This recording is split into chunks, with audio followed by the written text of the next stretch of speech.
Jamais sans la grâce, une dévotion matinale proposée par l'Église évangélique de la grâce en collaboration avec l'Institut théologique de Cotonou.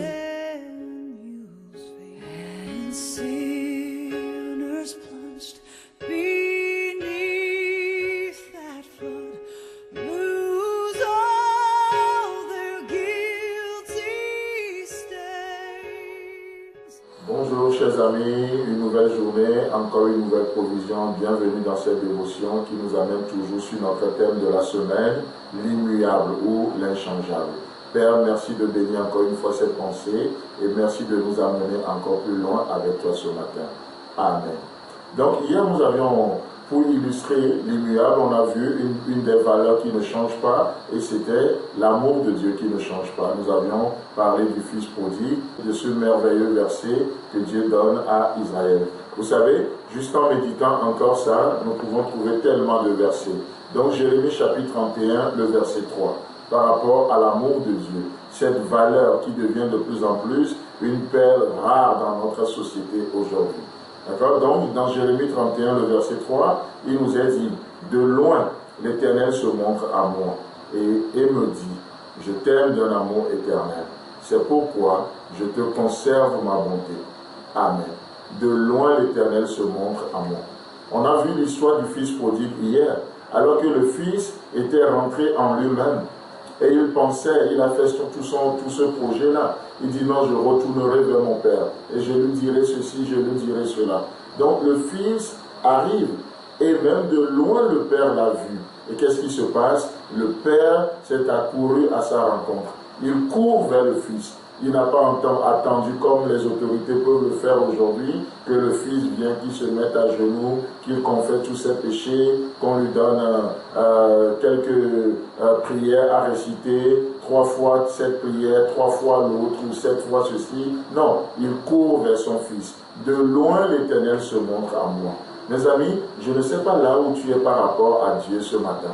Je ne sais pas ta position vis-à-vis de Dieu ce matin. Mais une chose qui est sûre, nous avons un Dieu qui se montre à nous, même lorsque nous sommes loin de lui. La preuve, c'est quoi? C'est que, alors que nous étions encore des pécheurs, pense un peu à cette histoire, alors que nous étions encore des pécheurs, Christ est mort pour nous.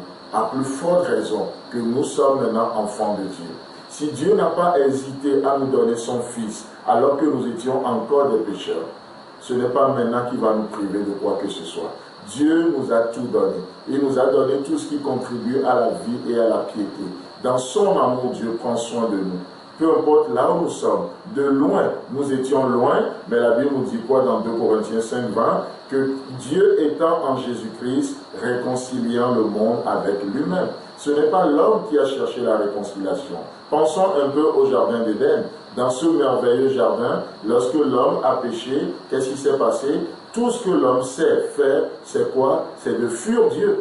Dieu, bien sûr, dans sa connaissance des choses, Dieu savait que l'homme a péché. Mais pourtant, Dieu était encore fidèle à son rendez-vous. Il était venu dans le jardin comme d'habitude. L'homme a péché, mais Dieu ne s'était pas du tout éloigné de lui. Mais qu'est-ce que l'homme fait? Parce que l'homme, lui, il est conscient, son cœur l'accuse, son péché le blâme. Qu'est-ce qui va se passer? L'homme va fuir Dieu. Mais pourtant, de loin, alors que l'homme était loin, qu'est-ce que Jérémie nous dit? De loin, l'Éternel se montre à moi. Peu importe la distance, que tu sois proche, que tu sois loin, que tu sois entre les deux, l'amour de Dieu est disponible ce matin. Je ne sais pas ce que tu traverses dans ton foyer, dans ta famille, dans ton travail. Je ne sais pas les difficultés auxquelles tu fais face. Mais une chose dont je peux te parler avec assurance sans me tromper, c'est que de loin ce matin, l'Éternel veut se montrer à toi. Pourquoi? Parce qu'il a son amour pour toi. Il te dit une chose, je t'aime d'un amour éternel. Ce n'est pas un amour provisoire, ce n'est pas un amour d'un homme à une femme, ce n'est pas l'amour entre deux amis. Dieu dit, je t'aime d'un amour éternel. Et du coup, l'homme a péché, alors que l'homme fuit, l'homme s'éloigne de Dieu, Dieu cherche l'homme. Dieu étant en Christ, réconciliant le monde avec lui. Ça, c'est tout ce que l'homme sait faire, c'est de fuir. Moïse, qui avait toujours vécu devant la face de Pharaon, le jour où Moïse a tué l'Égyptien, Moïse s'est enfui devant le roi Pharaon. Vous savez quoi? Ça, c'est les conséquences de nos péchés. Nos péchés nous font fuir. Pourquoi? Parce que nos péchés nous disent, tu ne mérites plus. Tu ne mérites plus telle chose. Mais, peu importe ta condition ce matin, mon ami, j'aimerais que tu laisses ton cœur être envahi par l'amour de Dieu ce matin. Je t'aime d'un amour éternel. C'est pourquoi je te conserve ma bonté. La bonté de Dieu n'est pas à son terme. Elle se renouvelle encore ce matin. Que Dieu te bénisse et agréable journée à toi. À demain. C'est tout le temps que nous avons. Si vous avez aimé cette dévotion, parlez-en à vos amis. Parlez-leur du message de la grâce et de ce qu'il fait dans vos vies. Pour un sujet de prière, une question ou plus d'informations, contactez-nous. Téléphone 64 88 35 87 ou 96 42 69 05 ou par WhatsApp au 94 75 80 20.